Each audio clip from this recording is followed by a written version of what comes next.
Mr. Rosendale, you're recognized to address any amendments you may care to. Thank you, Mr. Chair, and I will tell you that I myself and many of my friends and neighbors, we all enjoy coyote hunting contests through the wintertime. So we do a lot of predator hunting, and it helps the livestock populations and keeps us busy in the wintertime. Thank you very much for giving me this opportunity to speak tonight to, once again, the whole Rules Committee. I submitted 3 amendments for fiscal year 2024 Departments of Interior, Environment, and Related Agencies Appropriations Act. I submitted this amendment, which is number 21, which would reduce the salary of Tracy Stone Manning, the Director of Bureau of Land Management, to $1. I submitted the amendment to hold BLM Director accountable for her disastrous policies. Ms. Manning has been using the Bureau to push her own radical environmentalist agenda at the expense of Montanans and all Americans. Director Manning has repeatedly and intentionally violated the federal statute by issuing rules that do not comply with the Taylor Grazing Act.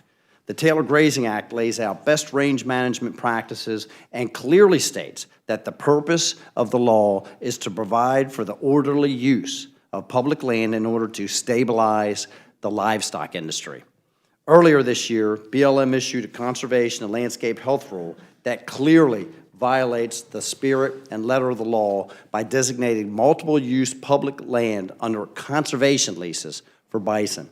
Allowing bison to graze on allotments that should be leased for cattle grazing has been a severe blow to Montana's ranching industry. Director Manning has also continuously ignored the concerns of local landowners and those most affected by her harmful policies by failing to hold public hearings in the communities that are most impacted, and instead holding them in a scant few major metropolitan areas. Director Manning flagrantly dismissed Montana agricultural groups' concerns in the decision-making process for America Prairie Reserve's bison grazing proposal. Her Bureau also refused to collaborate with the relevant state agencies and declined to hold sufficient opportunities for local engagement. Instead, the BLM granted special provisions for a singular lessee in complete adversity to 90 years of best range management practices. This is a process that we have seen far too long with the Bureau of Land Management under her leadership, creating harmful rules and refusing to take input or provide engagement opportunities for those who feel the harm the most. Instead, the BLM under her leadership is focused on merely checking boxes on a requirement list with no regard for the actual comments. There's a huge difference between allowing someone to speak and actually listening. One is polite, the other one is productive. Director Manning has also refused to follow the congressionally mandated quarterly requirements for the federal land leases. Under this administration, we have seen the fewest acres leased for oil and gas since World War II, with only one of those leases taking place in Montana. This directly contradicts Congress directive and the Louisiana District Court reversal of the administration's leasing moratorium. At the same time, Americans continue to face rising energy costs and persistent inflation.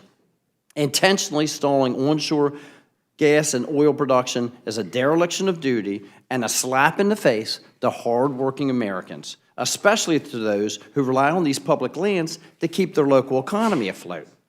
This climate of zealotry and blatant disregard for the rule of law has been evident with Director Manning for a long time. She collaborated with tree-spiking eco-terrorists at the start of her career, and there is no reason to believe that her views have substantially changed since that time. For all these reasons, and many more, Director Manning needs to be held accountable. Congress cannot stand by idly while these climate extremists use our federal agencies to destroy local economies and the livelihoods of everyday Americans. This amendment will put all of Biden's disastrous agency heads on notice and force them to finally follow the rule of law that Congress passed nearly 90 years ago. My second amendment, number 52, would prohibit the expenditure of any funds to enforce the listing of the Northern Continental Divide ecosystem population of the grizzly bear as threatened or endangered under the Endangered Species Act. You've heard me speak about this before. In 1975, when the grizzly bear was listed as an endangered, there were approximately 350 grizzly bears that resided in the Northern Continental Divide ecosystem. Since then, the grizzly bear population, since it's been listed as endangered, since that time, approximately 1,100 grizzly bears are in the Northern Continental Divide ecosystem alone. There's over 2,000 grizzly bears in Montana right now. We literally went online and Googled human injuries, and there is a whole host of pages of people that have been mauled and killed and their lives destroyed or dramatically altered because of these attacks. And it's because the bears are becoming habituated.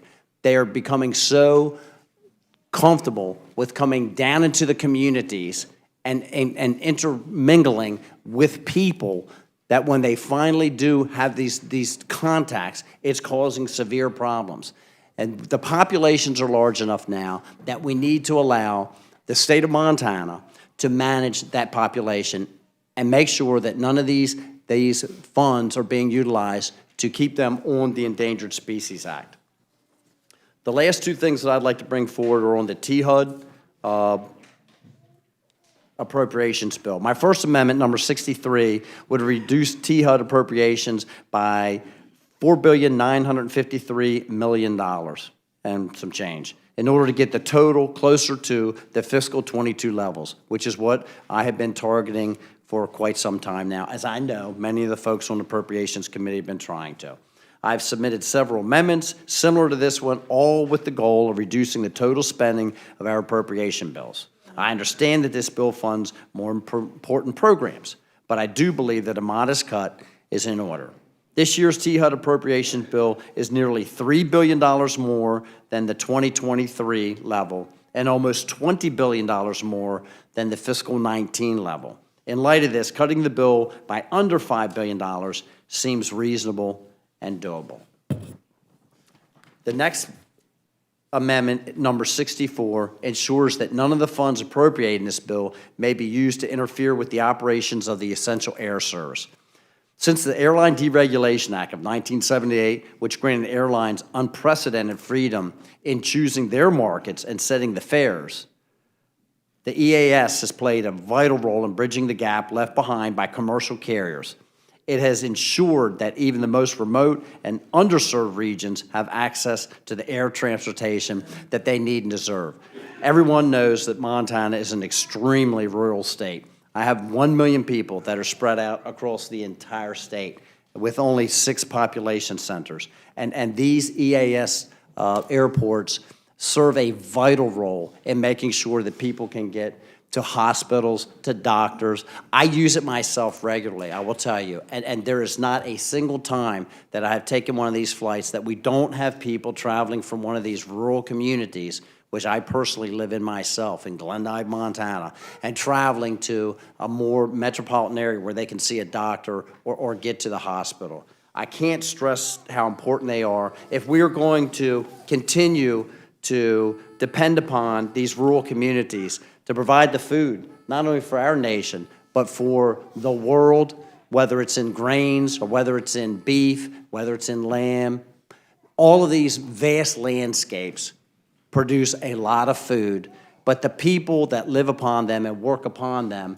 have to have access to markets, and they have to have access to the medical facilities, and the only way that they're going to be able to maintain that is through these EAS systems. So we would certainly hope that none of the funds would be used to reduce that. And with that, Mr. Chair, I would yield back. Thank you.